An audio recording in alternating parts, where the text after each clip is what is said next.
Good morning. How's it going? Did you get your coffee yet? Coffee time. Yeah. Hey.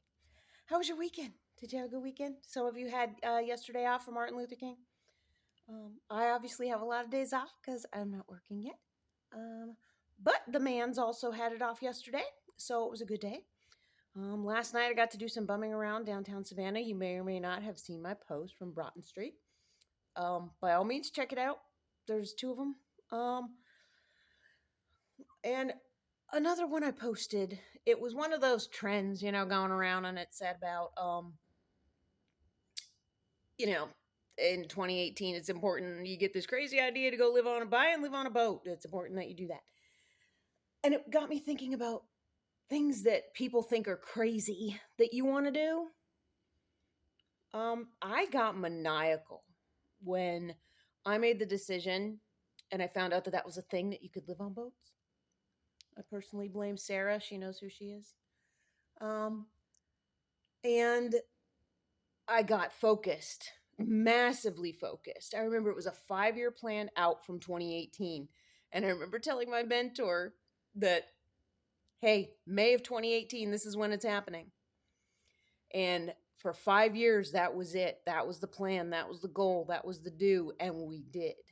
And people are going to think you're crazy. They're going to think you're nuts. They're going to poo poo your dreams, especially when it's something like this where it's a little out of the ordinary, and it's not exactly mainstream stuff. And you want to live a little smaller life, or you want to live a little bit of an alternative life, moving around or not being in one place or whatever the case. Whatever your thing is, just do it.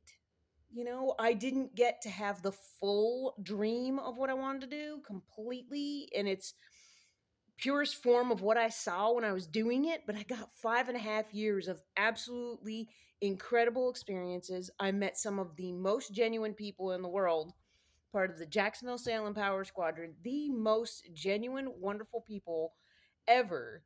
And the community itself is just fantastic.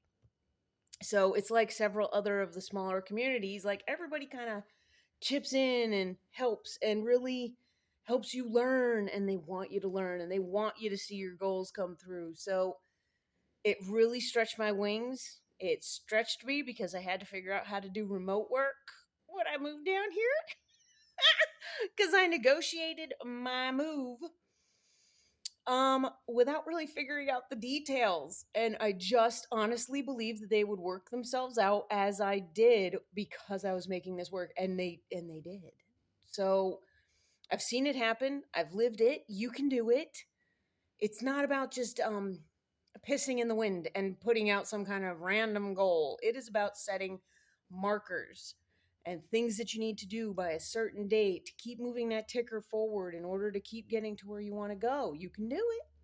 I can do it. It's random and it's so weird. And I had no boating experience. I've never even been any kind of quality time on a boat, except when I was 15. My parents went on a Thousand Island boat thing for a week that we drove around. I mean, come on. I randomly I would go on some boats here and there, but like not this kind of thing where I wanted to go and live on it. And we're talking big boats, like minimum of 40 foot, like sleeping area, eating the whole 9 yards. You lived on it. So it's a little bit strange coming from nowhere, but when it speaks to you, it speaks to you. It doesn't have to make sense. But if it's on your heart and it's that important that you feel like if you don't do this before your time on earth is done, then you need to do it. You need to do it.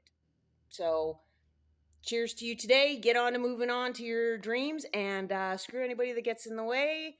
Unless they have some helpful criticism or some helpful insights, then you can, try to listen. All with a grain of salt. They don't get to make the decisions in your life, but you can take some credence into what they're saying. But ultimately, it's on you. Tell them to go F themselves. Talk to you later.